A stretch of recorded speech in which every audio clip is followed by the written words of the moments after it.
Hello दोस्तों, welcome to back my channel.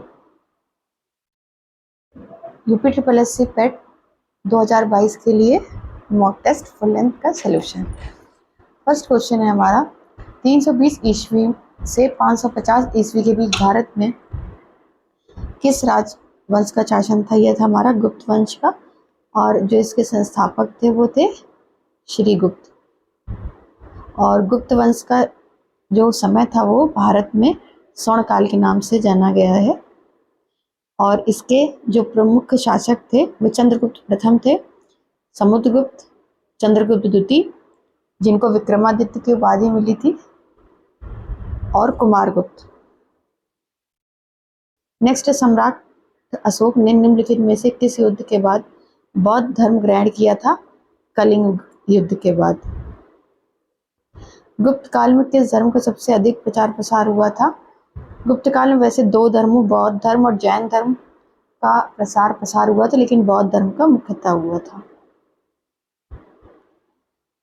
निम्नलिखित दिल्ली सल्तनत में निम्नलिखित राजवंशों का सही सीक्वेंस क्या है। इसका सही सीक्वेंस है हमारा पहले खिलजी वंश, फिर तुगलक वंश, फिर लोधी वंश, 3 to 1। नेक्स्ट है, मुगलों और राजपूतों के बीच खानवा का युद्ध कब लड़ा गया था। यह 1527 में लड़ा गया था। बाबर ने लड़ा था। बाबर के 3 युद्ध प्रसिद्ध हैं, 26, 27। नेक्स्ट है, अंग्रेजों ने बहादुर शाह द्वितीय को देश से निकाल कर कहाँ भेज दिया था। इन्हें रंगून भेजा था, जिसका प्राचीन नाम बर्मा था और प्रेजेंट टाइम में म्यांमार नाम है। महात्मा गांधी द्वारा प्रवर्तित निम्नलिखित में से किस आंदोलन में सरदार पटेल ने अग्रणी भूमिका निभाई थी। बारदौली सत्याग्रह। और बारदौली सत्याग्रह के बाद ही सरदार को सरदार की उपाधि दी गई थी। सुभाष बोस द्वारा निम्न में से कौन सी पार्टी की स्थापना की गई थी। Forward block. इसमें पंजाब से सुभाष चंद्र बोस, पंजाब से एस कवेशियर थे।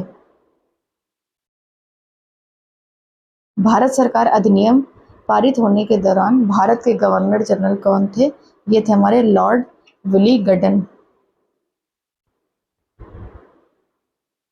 निम्नलिखित में राष्ट्रवादी नेताओं में कौन देशबंधु के नाम से प्रसिद्ध थे।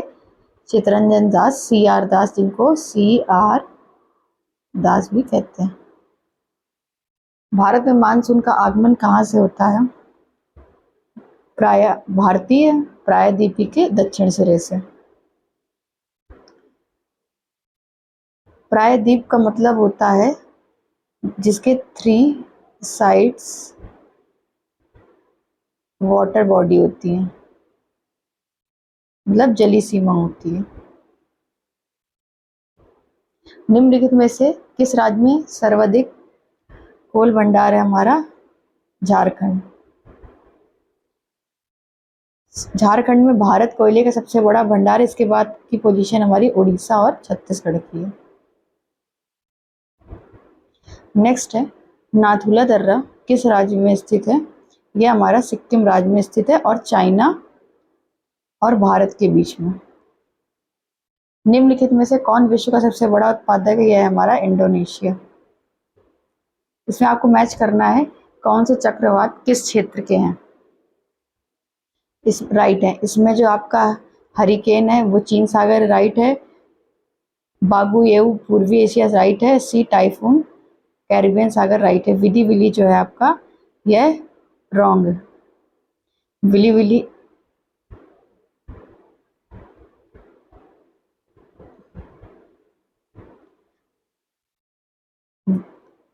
सॉरी, इसमें आपको जो राइट नहीं वो बताना। तो विली विली ऑस्ट्रेलिया आपका राइट है। ऊपर के तीनों आपके रॉन्ग है। इसका सही सीक्वेंस ये है, हरिकेन जो है हमारा कैरिबियन सागर का है, बागुएव जो है वो चीन सागर का, टाइफून जो है पूर्वी एशिया का है। निम्नलिखित में से किस अर्थव्यवस्था का profit motive and social welfare दोनों होता है। यह मिक्स्ड इकोनॉमी मिश्रित अर्थव्यवस्था का होता है। इंडिया में यही इकोनॉमी है, यही प्रोसेस है। RBI द्वारा अब तक सर्वाधिक मूल्य का कौन सा नोट छपा है। अब तक RBI ने 10,000 का सबसे बड़े अमाउंट का नोट छापा है, और यह देश आज़ादी के पहले छापा गया था 1946 में इसका पहली बार, फिर 1954 में, लेकिन अब प्रचलन में नहीं है। वह दर जिस पर भारतीय रिजर्व बैंक को अल्पकालीन ऋण देता है यह है रेपो रेट। EFT का फुल फॉर्म क्या है? Electronic fund transfer, first option. Bhilai, Durgapur और राउरकेला में इस्पात संयंत्रों का निर्माण किस पंचवर्षीय योजना में हुआ था? यह द्वितीय में हुआ था, क्योंकि जो हमारी द्वितीय पंचवर्षीय योजना थी उसका मुख्य उद्देश्य था उद्योगों को बढ़ावा देना, और प्रथम पंचवर्षीय योजना का उद्देश्य था कृषि क्षेत्र को बढ़ावा देना। भारत के संविधान के 20 निम्नलिखित में से किससे संबंधित है? यह हमारा संबंध है संवैधानिक संशोधन और ये हमारा जो ये सुविधा ली गई है ये हमारा साउथ अफ्रीका से लिया गया है। आर्टिकल 368 के तहत हम संविधान में संशोधन कर सकते हैं। भारतीय संविधान की कौन सी अनुसूची में नगरीय स्थानीय शासन संबंधित है? यह हमारी है 12वीं। 10वीं जो हमारी है वो पंचायत मतलब ग्रामीण शासन से है। निम्नलिखित में से कौन सी समिति मौलिक कर्तव्यों से संबंधित है? यह हमारी है स्वर्ण सिंह कमेटी, और मौलिक कर्तव्य इस पहले 10 थे, इस समय है 11। भारत के संविधान में कौन सा अनुच्छेद मुफ्त कानूनी सहायता के अधिकार की रक्षा देता है? आर्टिकल 21।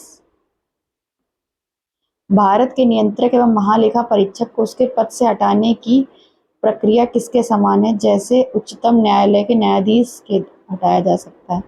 फूल का कौन सा भाग बीज बनता है? यह हमारा बीजांड होता है। निम्नलिखित में से कौन बल की SI यूनिट है? न्यूटन। किस घटना के कारण आकाश का रंग नीला हो जाता है? प्रकाश के प्रकीर्णन से। कांस्य धातु इसमें कौन सी है? हमारी तांबा और टिन। मानव में विटामिन सी की कमी से कौन सा रोग होता है? स्कर्वी। विटामिन सी के जो स्रोत होते हैं हमारे वो होते हैं खट्टे फल जैसे संतरा, नींबू, आंवला। और स्कर्वी रोग में हमारा है ये हमारे दांतों से संबंधित गम से है, जिसमें गम्स में स्वेलिंग आ जाती है, ब्लड आने लगता है। ठीक। और विटामिन बी होता है हमारा बी की कमी से बेरी रोग। रतौंधी हमारा विटामिन ए की कमी से। रिकेट्स हमारा सूखा रोग होता है विटामिन डी की कमी से। नेक्स्ट है आपका इंग्लिश का पैसेज का। नेक्स्ट है हमारा क्वेश्चन पैसेज का। तो यहाँ फर्स्टली हम पैसेज रीड करते हैं। ये पैसेज हमारा महान साइंटिस्ट अल्बर्ट आइंस्टीन के विषय में है। In what year Einstein asked the history teacher did the Persian defeat the French eight Waterloo? I don't know, sir. Why don't you know? You have been told it often enough. I must have forgotten. Did you ever try to learn? Asked Mr. Brown. No, sir, Albert replied with his usual unthinking honesty. Why not? I can't see any point in learning dates. One can always look them up in a book. Mr. Brown was speechless for a few moments. You amaze me, Einstein, he said at last. Don't you realize that one can always look most things up in books? That applies to all the facts you learn at school. Yes, sir, then I suppose you don't see any point in learning facts. Frankly, sir, I don't, said Albert. My first question on learning dates were seemed pointless to Einstein because dates could always be researched in a book. Next हमारा the teacher asked Einstein about the defeat Persian. ये आपका यहाँ पे mention है Persian. Next है mister brown was teacher in the class history teacher. ये आपका ये देखिए यहाँ पे मेंशन है हिस्ट्री टीचर। नेक्स्ट है आपका ऑनेस्ट। ऑनेस्ट का आपको सिनोनिम्स बताना है तो ऑनेस्ट का मतलब हो गया सिंसियर। मल्टीपल का आपको एंटोनिम्स यानी अपोजिट बताना है तो मल्टीपल का मतलब कई चीजें, तो मल्टीपल का मतलब हो गया हमारा सिंगल। नेक्स्ट है, इनमें से दांत का पर्यायवाची शब्द क्या है? द्विज। छिन्न का विलोम क्या होता है? छिन्न का मतलब सेपरेट करना, अलग, तो छिन्न का मतलब संलग्न यानी कोई चीज ऐड करना। हाथ से चलाए जाने वाले हथियार को क्या कहते हैं? यह होता है हमारा अस्त्र, सॉरी शस्त्र होता है।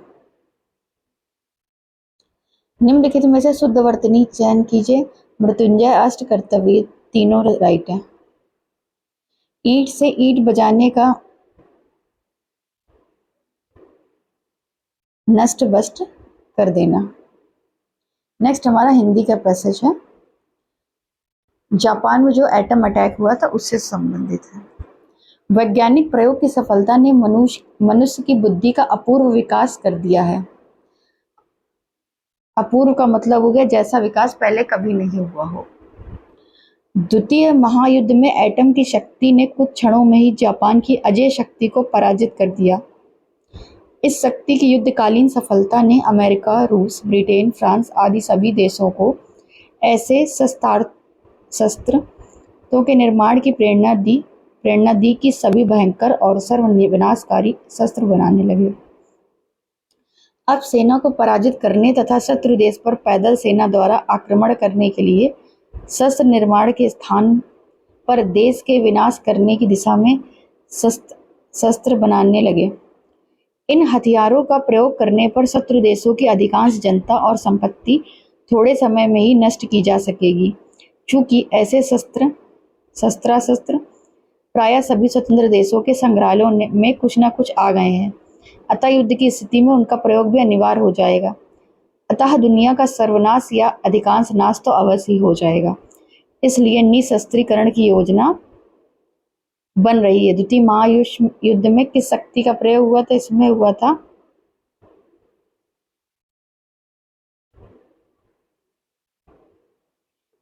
द्वितीय एटम की शक्ति। ये देख लिखा द्वितीय महायुद्ध एटम की शक्ति, तो हमारा राइट आंसर हो गया एटम। नेक्स्ट है हमारा, एटम बम की सफलता ने किस देशों को शस्त्र निर्माण की प्रेरणा नहीं दी थी? इसमें अमेरिका, रूस, ये सब आपके ऊपर मेंशन है। ताइवान इसका राइट आंसर हो जाएगा। निशस्त्रीकरण की योजना क्यों बन रही है? क्योंकि विनाशकारी शस्त्र विध्वंस कर रहे हैं।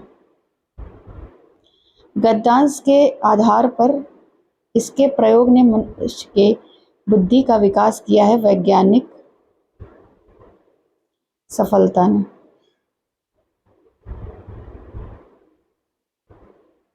नेक्स्ट है, इनमें से कौन सा कथन संगत है? मतलब इसमें से कौन सा आपके पैसेज में इंक्लूड है? एटम बम कुछ ही क्षणों में सब कुछ नष्ट कर देता है, राइट है।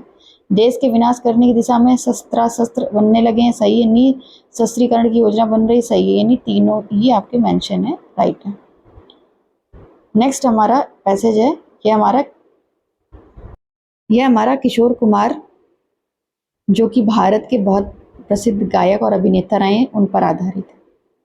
किशोर कुमार अभिनेता या गायक अभिनेता के रूप में मुझे जिस दोहरी भूमिका का निर्वाह करते हैं वह कई बार मुझे फ्रैंक सिनात्रा की याद दिलाती है। फर्स्ट क्वेश्चन हमारा, किशोर कुमार और फ्रैंक सिनात्रा में क्या समानताएं थी? तो यह दोनों गायक भी थे और अभिनेता भी थे। नेक्स्ट क्वेश्चन है, किशोर कुमार की दूर ट्रायलॉजी क्या थी?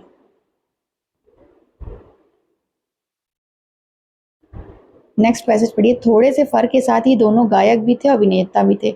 सिनात्रा यदि स्ट्रेंजर्स इन द नाइट करते थे तो किशोर मिस्टर एक्स इन बॉम्बे करते थे। जिस तरह से स्टैंडर्ड नाइट वाले गीत के बाद सिनात्रा मैनिया फैला था, उसी प्रकार रूप तेरा मस्ताना के बाद किशोर कुमार का जादू सिर चढ़कर बोला था। दोनों में जिजीविषा कूट कूट कर भरी थी। दोनों ने कई बार अपनी पुनर्वापसी दर्ज कराई। दोनों के स्वर किसी जादुई निर्झर से स्नान करके फिर जमा हो जाता था। जैसे सिनात्रा ने वैसे किशोर कुमार ने भी अपनी करियर में अवनति के ऐसे दौर देखे हैं, मतलब अनसक्सेस मानो छटनी के शिकार हो गए हों, लेकिन दोनों ने बार बार अपनी पुनराविष्कृत किया है। किशोर के भीतर यही एक स्वप्न दृष्टा, यह एक मिस्टिक जरूर जीवित था। यह संयोग भर नहीं है। किशोर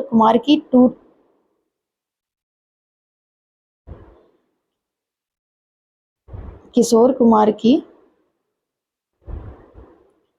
ये देखिए जो आपके पूरे दूर ट्रायोलॉजी क्या थी, दूर गगन की छांव में दूर कराई और दूर, इसमें दूर गगन की छांव में दूर कराई, दूर की वादियों में, तीनों ही आपकी राइट हैं। नेक्स्ट है गायकी के एकलव्य कौन थे? तो यह पैसेज हमारा किशोर कुमार के बारे में, यही गायकी के एकलव्य थे। नेक्स्ट है आत्मदीपो भव का आशय स्पष्ट कीजिए। आगे पैसेज पढ़ते हैं। किशोर जैसी अप्रशिक्षित आवाज को जो बुद्ध के आत्मदीपो भव जैसी है, जो स्वयं अपने हाथ में दीपक लेकर चलती है, इसका अर्थ यह नहीं है कि किशोर ने स्वयं स्वर व्यायाम नहीं किया होगा या उनका अभ्यास नहीं रहा होगा। उन्होंने किसी आश्रम या शाला की सुर शिक्षा नहीं ली गई है, इसीलिए इनको गायकी के एकलव्य कहा गया, क्योंकि एकलव्य ने भी स्वयं धनुर्विद्या सीखी थी। इसका आंसर है आपका अपना दीपक स्वयं बनो। नेक्स्ट है किन दोनों ने बार बार अपने को पुनराविष्कृत किया है? किशोर कुमार और फ्रैंक सिनात्रा ने। नेक्स्ट है आपका एवरेज क्वेश्चन। आपसे क्वेश्चन पूछा गया है 14 लड़कियों को उनके शिक्षक की औसत आयु 16 वर्ष, यानी 14 लड़कियां और उनके एक टीचर की जो एवरेज एज है वो 16 ईयर है।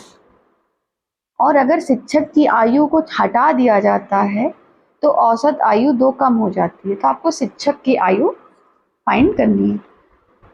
एक तो इसका ट्रेडिशनल मेथड हुआ, जैसे आपको 14 और एक आपके शिक्षक है हो गए, तो टोटल हो गए हमारे 15 लोग और 16 इनका एवरेज है, ठीक। तो आप इन दोनों को मल्टीप्लाई करेंगी तो आपका एज 240 हो गया, ठीक। नेक्स्ट लाइन में आपसे कह रहा है कि शिक्षक का अगर छोड़ दिया जाता तो औसत 2 कम हो जाता है, यानी कि पहले औसत था 16, अब औसत हो जाता हमारा 14, और लड़कियां तो 14 ही हैं, तो 14 का और 14 का है हमारा 196। टीचर जब इंक्लूड थे तब था 240, नहीं इंक्लूड है तो 196। तो आपको शिक्षक की आयु पूछी, दोनों का डिफरेंस फाइंड कर देंगे तो आपकी आंसर आ जाएगा 44। ये आपका ट्रेडिशनल मेथड हो गया। दूसरा ऑप्शन है आपका, सीधे आप अगर 14 लड़कियों और उनके शिक्षक की औसत आयु 16 वर्ष है तो मतलब ये 16 वर्ष डायरेक्ट लिखिए, और औसत 2 वर्ष से कम हो जाता है। कितना कम होगा? पर कैंडिडेट 2 कम होगा, और 14 लड़कियों का 2 कम हो रहा है, यानी कि टोटल हमारा कम होगा 14 गुणे 2 यानी 28। जब 28 और 16 को आप ऐड करेंगे तो आपका आंसर 44 आ जाएगा। नेक्स्ट, एक परीक्षा में 400 छात्र उत्तीर्ण हुए यानी पास हुए हैं, 60% छात्र कुल अनुत्तीर्ण हुए यानी फेल हुए हैं, ठीक। पास छात्र हमारे यहाँ 400, फेल छात्र हैं 60%, ठीक। तो आपको उपस्थित होने यानी टोटल फाइंड करने हैं जिसमें फेल और पास दोनों हों, ठीक है। फिर 5 फेल स्टूडेंट हमारे 60% है, तो पास कितने होंगे? 40%। 40% की वैल्यू दी गई है हमको 400, तो 1% की वैल्यू हम अगर फाइंड यहाँ से करेंगे तो हमारी हो जाएगी 10। तो टोटल हमें निकालने, तो टोटल वैल्यू होती है हमारी 100, तो 100 इंटू 10 करेंगे तो 1000 हमारा आंसर आ जाएगा। नेक्स्ट है आपको इस इक्वेशन को सॉल्व करना है। 4/11 प्लस 2/7 प्लस 3/5, इन सबको सॉल्व करेंगे। इन सबका सिंपली आपको एलसीएम लेंगे, सॉल्व करेंगे तो आपकी वैल्यू आ जाएगी 481,385।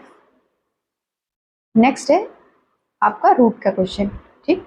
64 को हम लिख सकते हैं 8 इंटू 8, 64 की पावर √3 है, तो इसको लिख सकते हैं 4 4 4, पावर है हमारी 3, ठीक। रूट से वो डिजिट बाहर आती है जो 2 पेयर में, तो यहाँ पे 2 बार 8 है हमारा, तो 8 बाहर आ गई, माइनस क्यूब रूट है तो जो डिजिट 3 पेयर में होगी वो आएगी, तो यहाँ पे 4 3 बार है, तो 4 हमारा बाहर आ जाएगा। तो 8 माइनस 4 की वैल्यू हो गई हमारी 4। यहाँ पर आपको इसको बराबर रखना है y के, तो यहाँ पर 4 रूट में 4 की पावर है, तो ये जब ये इधर आएगा तो इसकी पावर 4 हो जाएगी।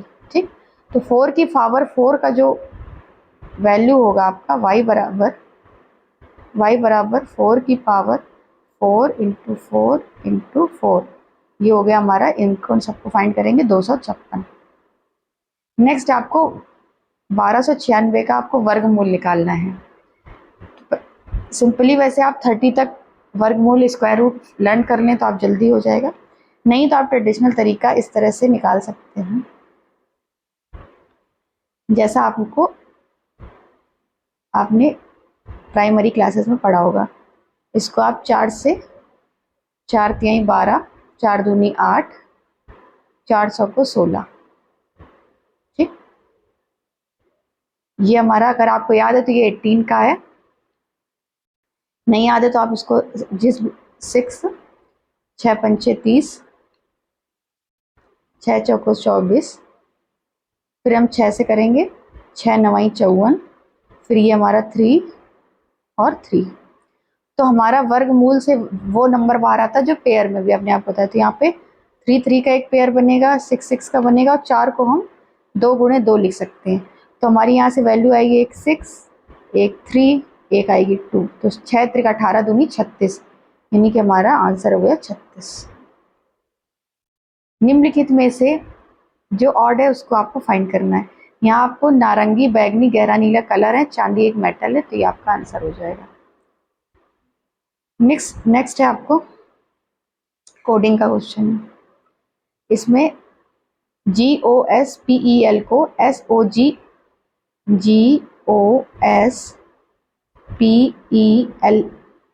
को लिखा गया है SOGLEP।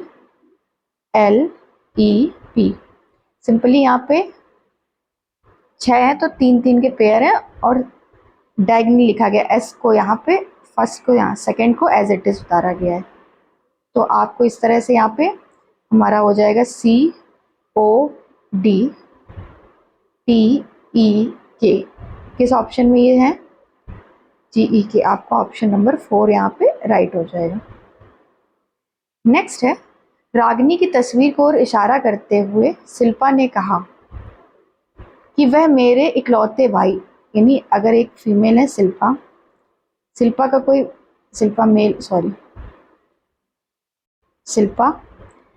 कोई भाई है, मान लीजिए लिख दीजिए यहाँ ब्रदर, इकलौते भाई के पुत्र, इसका यहाँ पुत्र है, पुत्र की पत्नी, यहाँ पर इसकी सास, पुत्र की पत्नी की सास यानी कि बी की वाइफ। ठीक, यानी कि रागिनी, यहाँ पे रागिनी हो गया। तो शिल्पा ने कहा कि वह मेरे इकलौते भाई की पुत्री की पत्नी की सास है। तो रागिनी जो है वो शिल्पा से किस प्रकार संबंधित है? तो जो रागिनी है वो इसके भाई की पत्नी है, मतलब भाभी। निम्नलिखित 5 मित्रों में A C से अधिक लेकिन D से कम रन बनाता है तथा B D से अधिक लेकिन E से कम बनाता है, तो कौन मैक्सिमम रन बनाता है? तो सबसे इसमें पहली लाइन A C से अधिक बनाता है, तो यानी कि A C से अधिक रन बनाता है लेकिन D से कम, ये हमारा D हो गया। फिर नेक्स्ट लाइन है, तथा B D से अधिक लेकिन E से कम रन बनाता है, तो इसको यहाँ आगे कंटिन्यू करेंगे। B D से अधिक, तो यानी कि B D से अधिक बनाता है लेकिन E से कम, तो B से अधिक कौन बना रहा है? E। तो इसमें आपसे पूछा सबसे ज़्यादा कौन बना रहा है, तो सीक्वेंस है E B D A C, सबसे ज़्यादा रंग हमारा E बनाता है, ऑप्शन नंबर 4। नेक्स्ट है, अगर आज गुरुवार है तो 58 दिन बाद कौन सा दिन होगा? 58 दिन है तो आपको ऑड डेज निकालने, 7 से डिवाइड करेंगे, तो 7 से 58 को डिवाइड करेंगे तो 8 टाइम 56 ज़्यादा, तो रिमाइंडर हमारा यहाँ पे आएगा 2। तो हम गुरुवार के बाद 2 दिन आगे का पूछा गया काउंट कर लेंगे, तो गुरुवार के बाद हमारा थर्सडे है, थर्सडे फ्राइडे, फिर सैटरडे, तो आंसर हमारा हो जाएगा यहाँ पे सैटरडे। नेक्स्ट है, भारतीय रिजर्व बैंक आरबीआई ने अगस्त 2022 में 16 महीनों के बाद डैश पर लगाया गया व्यावसायिक प्रतिबंधों को हटा दिया गया है अमेरिकन एक्सप्रेस बैंकिंग के कार्यों को। नेक्स्ट है हमारा, सरकार ने निम्नलिखित में से किस पहल के तहत डोनेट ए पेंशन कार्यक्रम शुरू किया गया है? प्रधानमंत्री श्रम योगी मानधन योजना। किस राज्य सरकार ने अप्रैल 2022 में सरकारी स्कूलों में हॉबी हब स्थापित करने की योजना चालू की है? दिल्ली। नेक्स्ट है, टाइम पत्रिका ने किस भारतीय शहर को 2022 के विश्व के महानतम स्थानों की सूची में सम्मिलित किया है? अहमदाबाद। वर्ल्ड हैप्पीनेस रिपोर्ट के अनुसार किस देश को दुनिया का सबसे खुशहाल देश घोषित किया गया है? फिनलैंड को। और इस लिस्ट में आखिरी पोजीशन पे हमारा अफगानिस्तान। अब भारत की जो पोजीशन है वह 136 है। नेक्स्ट है, अगस्त 2022 में अकेले पूरी दुनिया में उड़ान भरने वाले सबसे कम उम्र के व्यक्ति बने हैं मैक रदरफोर्ड। 5 सितंबर 2022 को ब्रिटेन के अगले प्रधानमंत्री के रूप में किसे चुना गया है? लिज ट्रस को। डैश प्रियंका मोइते मई 2022 में कंचनजंगा पर्वत चढ़ने के बाद 8000 मीटर से ऊपर 5 चोटियों में फतह करने वाली पहली भारतीय बनी है। यह है महाराष्ट्र की। आईपीएल 2022 में emerging player of the season का खिताब किसने जीता था? उमरान मलिक ने। सितंबर 2022 में सिंगापुर के प्रतिष्ठित सैन्य पुरस्कार पिंगिट जासा जिमलिंग या मेधावी सेवा पदक में किसे सम्मानित किया गया? सुनील लांबा को। किस दिन को विश्व क्षय रोग यानी टीबी दिवस टर्बोक्लोसिस डे के रूप में मनाया जाता है? 24 मार्च को। और इसकी 2022 की जो थीम थी, invest to end TB save life. Next है, एलिफेंटा की गुफाएं मुख्यतः निम्नलिखित में से किस देवता को समर्पित हैं? भगवान शिव को। भारत में किस राज्य में सबसे कम लोकसभा की सीटें हैं? जो ऑप्शन आपको दिए गए, सिक्किम, यहाँ पर 1 है, जबकि गोवा में 2 है। लेकिन एरिया वाइज सबसे छोटा राज्य देखें तो हमारा गोवा है। उत्तराखंड की ग्रीष्मकालीन राजधानी क्या? ये है हमारी गैरसैंण। और विंटर में है हमारी देहरादून। निम्नलिखित में आपको सीक्वेंस में लगाना है। तो हमारा बुध जो है वह सूर्य के सबसे निकट ग्रह है और ये 88 डेज में बुध को परिक्रमा कवर कर लेता है। शुक्र जो हमारा है वह सबसे गर्म ग्रह और इसको ट्विंस ऑफ अर्थ भी कहते हैं। बृहस्पति जो हमारा है ये सबसे बड़ा ग्रह है। मंगल सूर्य के सबसे निकट ग्रह है जिसको लाल ग्रह भी कहते हैं। मार्स। अंतरराष्ट्रीय समुद्री संगठन का मुख्यालय कहाँ है? यह हमारा लंदन में। निम्नलिखित में से कौन सा नृत्य असम में प्रसिद्ध है? बिहू। निम्नलिखित में से कौन सा नोबेल पुरस्कार ओस्लो में दिया जाता है? शांति पुरस्कार हमारा ओस्लो में दिया जाता है। उस केंद्र शासित प्रदेश का नाम बताइए जहां फ्रेंच बोली जाती है। पुडुचेरी। ब्यूनस आयर्स किस देश की राजधानी है? यह है हमारी अर्जेंटीना की।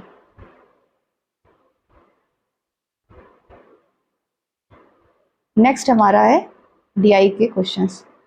इसमें आपको 3 शहर दिए गए हैं और 3 तरह के कार्ड्स दिए गए हैं जो क्रेडिट कार्ड धारक होते हैं, जैसे हमारा एचडीएफसी, एसबीआई, अमेजन, आईसीआई। तो आपका फर्स्ट क्वेश्चन है, 3 शहरों में एसबीआई क्रेडिट धारकों की संख्या का औसत क्या है?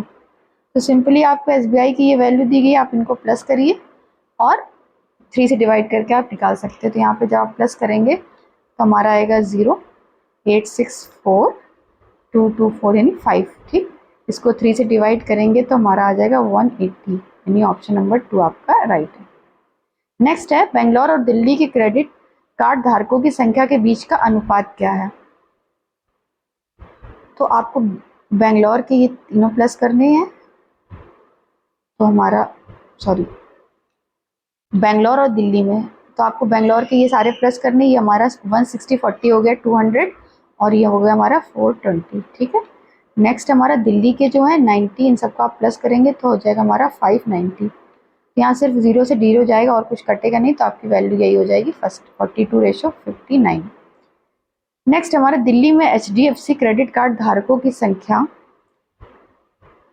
HDFC कार्ड धारकों की कुल क्रेडिट कार्ड धारकों की कितना प्रतिशत है। दिल्ली में HDFC आप देखिए 90 है हमारे, ठीक है।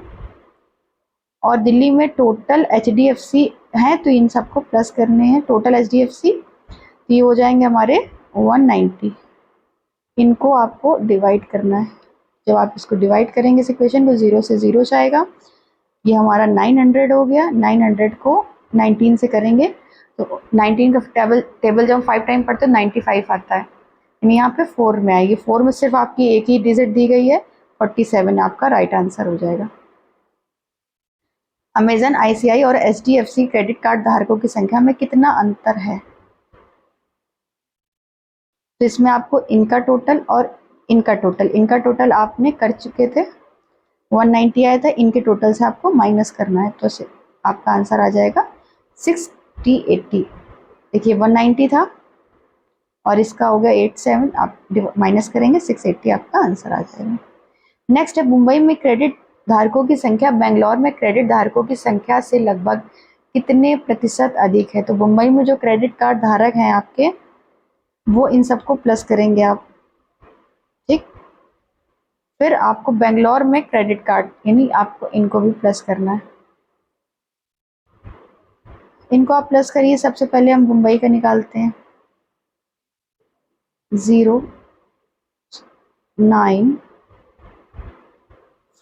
590, ये मुंबई के हो गए आपके, ठीक। दूसरा बेंगलोर का है, ये हो जाएंगे हमारे 200, 420, ठीक। कितने प्रतिशत अधिक है आपका पूछा है। अधिक के लिए आप दोनों का डिफरेंस फाइंड करेंगे और उसके बाद 420 से डिवाइड कर देंगे, तो आपकी वैल्यू आ जाएगी 40। देखिए यहाँ पे ये 59, ये 420, इसका डिफरेंस आपका आ जाएगा। आप इस तरह से फाइंड कर सकते हैं। तो आपका यहाँ डिफरेंस हो जाएगा 170 और अपॉन 4, और इसको जब आप सॉल्व करेंगे तो आपका लगभग 40% आंसर आएगा। नेक्स्ट है ग्राफिकल।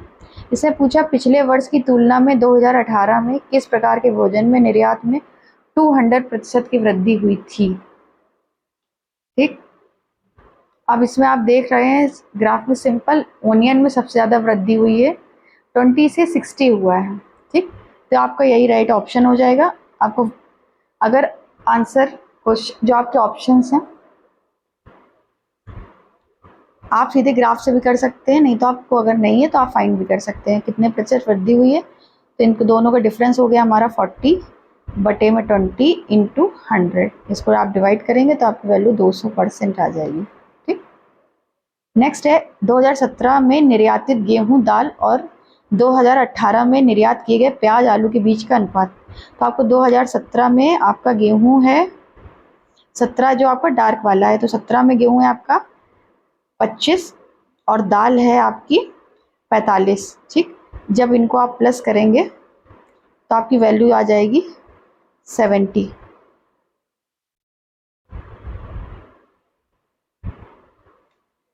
ठीक।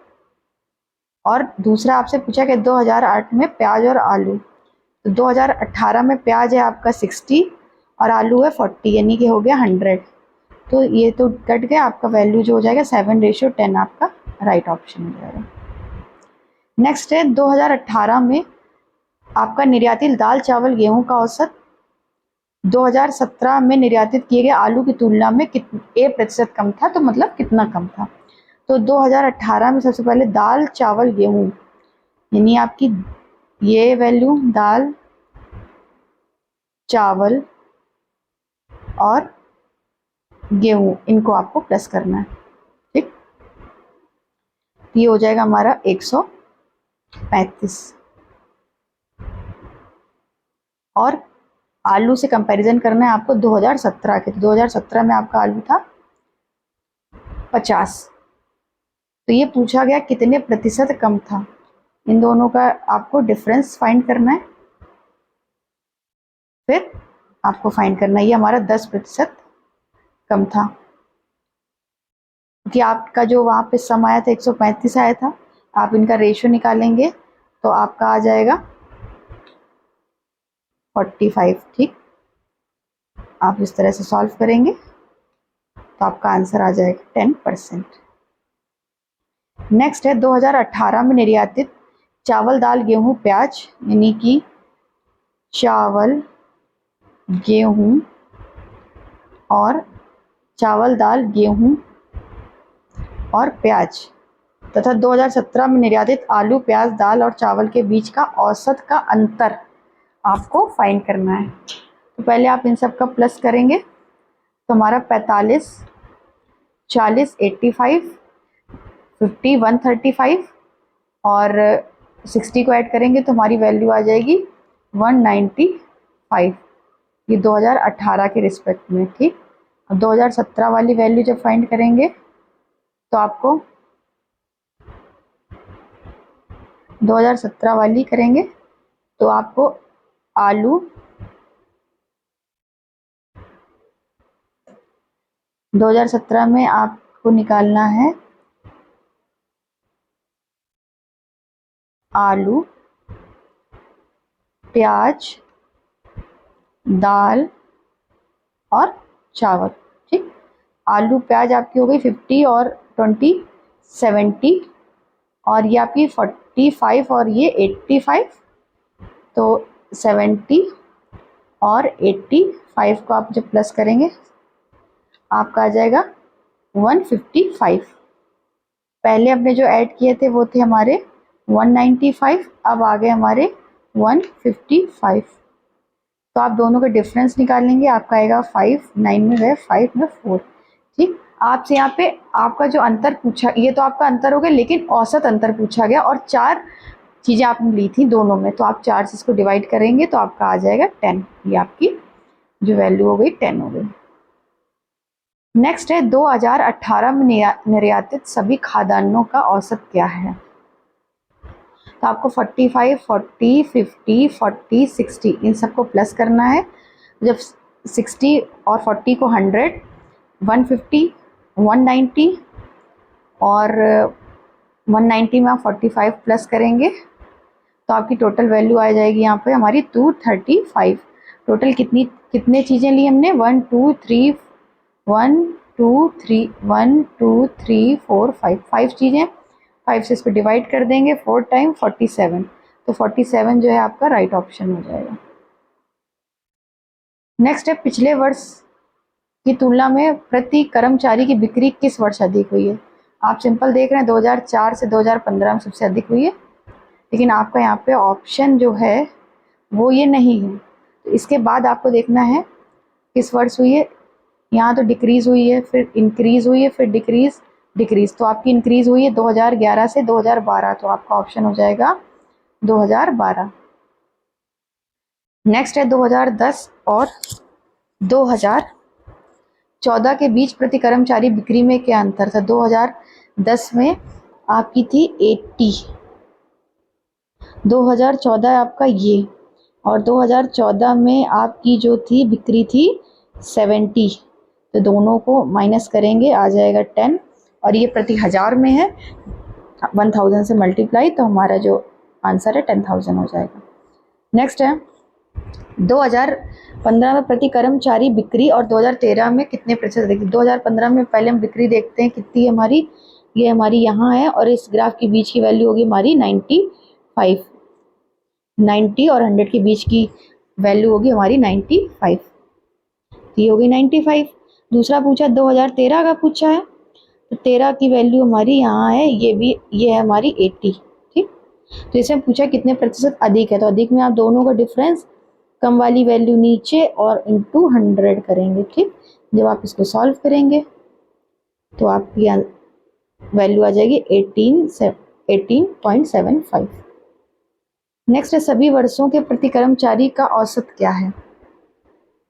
आपको इन सभी वैल्यू को प्लस करके और 6 से डिवाइड करना है। तो पहली वैल्यू है 80, दूसरी वैल्यू है हमारी 2011 में 75, फिर है आपकी 85, फिर है आपकी 80, उसके बाद है आपकी 70, उसके बाद है ये 70, फिर है आपकी 95, यानी कि 80, 75, 85, 80, 70, 95, इन सबको प्लस करके 6 से डिवाइड करेंगे तो आपका आंसर आ जाएगा 80,833.3।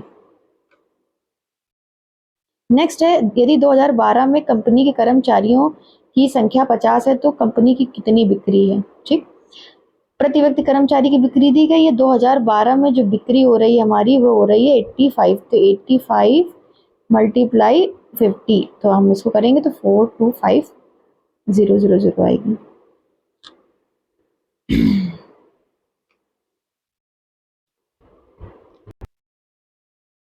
नेक्स्ट हमारा इसमें पूछा गया है, आपको ईयर दिए गए हैं और अलग अलग चीज़ों पे जो आपका खर्च हो रहा है वो दिया गया है एक्सपेंसेस। तो आपसे पूछा है प्रतिवर्ष ब्याज की औसत राशि क्या है जो कंपनी को इस अवधि के दौरान चुकानी है। तो ब्याज में जो आपका पैसा है वो ये, इन सबको आपको प्लस करना है और जितने ईयर हैं उससे आपको डिवाइड करना है। तो आपकी वैल्यू आ जाएगी 33.7। ये देखिए, इन सबको आपको प्लस करके आपकी वैल्यू आएगी 168.5 और 5 से डिवाइड करेंगे 33.7 आएगी। नेक्स्ट है 2018 में सभी वस्तुओं का कुल व्यय 2012 में कुल व्यय का लगभग कितना प्रतिशत था। तो आपको 2008 में ये सबको प्लस करना है, 2012 में सबको प्लस करना है, फिर उनका परसेंटेज निकालना है। तो 2008 में आपकी सबका 342, 2012 में आपकी 520। तो आपको सिंपल कम या ज़्यादा नहीं पूछा, परसेंटेज निकालना है, तो जिसके रिस्पेक्ट में निकालते हैं उसको नीचे लिखते हैं। तो 342/520.75 इंटू 100 करेंगे तो आंसर आपका 66% आ जाएगा। नेक्स्ट है सभी वर्षों पे करों पर कुल व्यय और सभी वर्षों के लिए परिवहन के कुल व्यय के बीच का आपको अनुपात निकालना है। तो सभी वर्ष में करों पे यानी टैक्स पे ये है, इन सबको आपको प्लस करना है। तो इन सबको प्लस करेंगे तो हमारा आ जाएगा 5, 5, 10, 8, 9, 9, 18, ये हो गया 6, 2 हासिल बचे, ये हो जाएगा हमारा 460। अब परिवहन यानी ट्रांसपोर्ट की वैल्यू ये है, इसको सबको प्लस करेंगे 5, 5, 10, 9, 1, 10, 1, 11, 2, 13 के 3 हासिल बचा 1, 1, 2, 3, 4 और 1, 5। ठीक, इसको जब आप इनको करेंगे तो आपकी जो वैल्यू आएगी वो 31/36 आ जाएगी। ये देखिए, इन सबको प्लस करेंगे तो 465 आएगी, ये आपका ऑप्शन है। नेक्स्ट है पूछा वर्ष 2008 में कंपनी के कुल व्यय और 2009 में कंपनी कुल व्यय के बीच का अनुपात आपको फाइंड करना है। ये हमारा आएगा 57.68। तो आपको 2008 में इन सबको और 2009 में इन सबको प्लस करना है। इन सबको आप प्लस करेंगे तो 2008 की वैल्यू 342 और इसकी आएगी 408, तो 342,408। तो आप ये 6 से कट रहा है तो 6 से 5 टाइम गया, 6 पंचे 30, 6 सत्ते 42, फिर ये गया 6 से 6 रंग 36 और 6 8 48, 57 रेशियो आंसर आ गया हमारा। नेक्स्ट है कंपनी द्वारा दी गई अवधि के दौरान दिए गए लाभांश यानी ये वैल्यू कुल राशि इस दौरान दिए गए वेतन की कुल राशि का लगभग कितने प्रतिशत है। इन सबको प्लस करके आपको और बटे में आपको इसको रखना है और इंटू 100 करेंगे तो आपकी वैल्यू आ जाएगी 1.3। ये देखिए इस तरह से इसका सोल्यूशन है। कंपनी का कुल व्यय लाभांश का जो है वो हमारा है 13.5 और 2008 में से लेकर आपका 1020 परसेंटेज आपको निकालना है कि 13.5 1020 से कितना परसेंट है। ये हमारा है 1.32%। Thank you for watching friends. Please share my video and subscribe my channel. ऐसे ही latest current affairs, static GK और प्रैक्टिस के लिए बने रहे हमारे चैनल पे। धन्यवाद दोस्तों।